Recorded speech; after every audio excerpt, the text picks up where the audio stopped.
Le confinement se termine cette semaine. Les violences sexistes et sexuelles, qui touchent principalement les femmes et les enfants, vont, elles, continuer, que ce soit dans la rue, dans les transports en commun, à la maison ou au travail. En France, plus de 200 000 femmes sont victimes de violences de la part de leurs compagnons. Des dizaines de milliers d'enfants sont victimes de violences dans leur famille. Depuis le 1er janvier, plus de 30 femmes ont été assassinées par leurs conjoints ou leurs ex-conjoints. Pendant le confinement, les violences ont augmenté.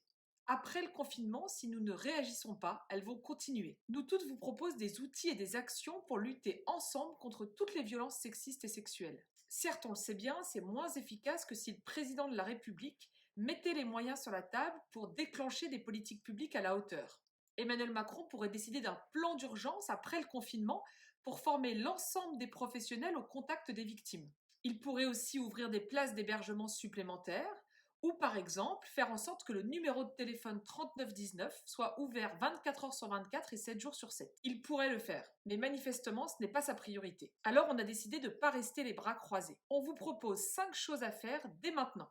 Chaque jour, nous toutes diffusons des messages de sensibilisation pour prévenir les violences sexuelles. Rejoignez nos groupes d'activistes pour diffuser les messages sur les réseaux sociaux avec nous. Samedi 30 mai, Nous Toutes organise une formation exceptionnelle pour apprendre à détecter les violences dans son entourage et à accompagner les victimes. Cette formation est gratuite.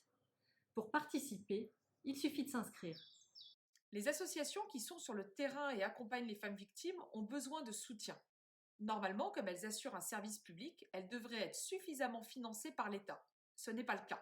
Vous pouvez faire un don en ligne à la Fondation des femmes ou à l'association Solidarité Femmes.